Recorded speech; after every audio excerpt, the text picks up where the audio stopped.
തലശ്ശേരിയിൽ കുടിവെള്ള വിതരണ പൈപ്പ് പൊട്ടി ലിറ്റർ കണക്കിന് വെള്ളം പാഴാകുന്നതിന് പിന്നാലെ കടകളും അപകടാവസ്ഥയിൽ. ചൊവ്വാഴ്ച രാത്രിയോടെയാണ് തലശ്ശേരി TC മുക്കിൽ കുടിവെള്ള വിതരണ പൈപ്പ് പൊട്ടിയത്. രാവിലെയാണ് സമീപത്തെ കടകൾക്കുള്ളിൽ ഉറവ രൂപത്തിൽ വെള്ളമെത്തിയത്.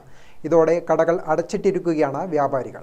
തലശ്ശേരി TC മുക്കിലാണ് കുടിവെള്ള വിതരണ പൈപ്പ് പൊട്ടിയത്. വെള്ളം മണ്ണിൽ കിനിഞ്ഞിറങ്ങി കടകൾക്കുള്ളിലും ഉറവ രൂപപ്പെട്ടു.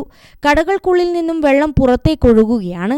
അപകടാവസ്ഥയിലായതിനെ തുടർന്ന് 2 കടകൾ പൂട്ടി. സുബൈറിന്റെ ടിൻ മേക്കർ, രഞ്ജിത്തിന്റെ TK ബാറ്ററീസ്, അജിത്തിന്റെ SG ഡീസൽ എന്നീ കടകളിലാണ് വെള്ളമെത്തിയത്. സുബൈറിന്റെയും രഞ്ജിത്തിന്റെയും കടകൾ അടച്ചിട്ടിരിക്കുകയാണ്. അജിത്തിന്റെ കടയിൽ നിന്നും വെള്ളം കോരി ഒഴിവാക്കുകയായിരുന്നു. കടകൾ അപകടാവസ്ഥയിലാണെന്നും ശാശ്വത പരിഹാരം വേണമെന്നും വ്യാപാരികൾ ആവശ്യപ്പെട്ടു.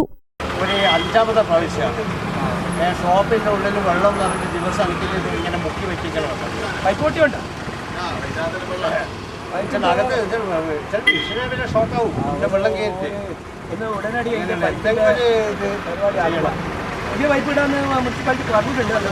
അറിയില്ല ഇതിപ്പോ ഇങ്ങനെ കൂടെ ഇങ്ങനെ ടൈൽസെല്ലാം പൊട്ടി ഒന്നാമത്തെ പൊട്ടല ടൈലെല്ലാം കംപ്ലീറ്റ് പൊട്ടിപ്പോയി. അങ്ങനെ പൊട്ടിപ്പോയി എല്ലാം പൊടി പൊട്ടി അതൊന്നും പൊട്ടി ഇപ്പൊ എല്ലാം പൊട്ടി.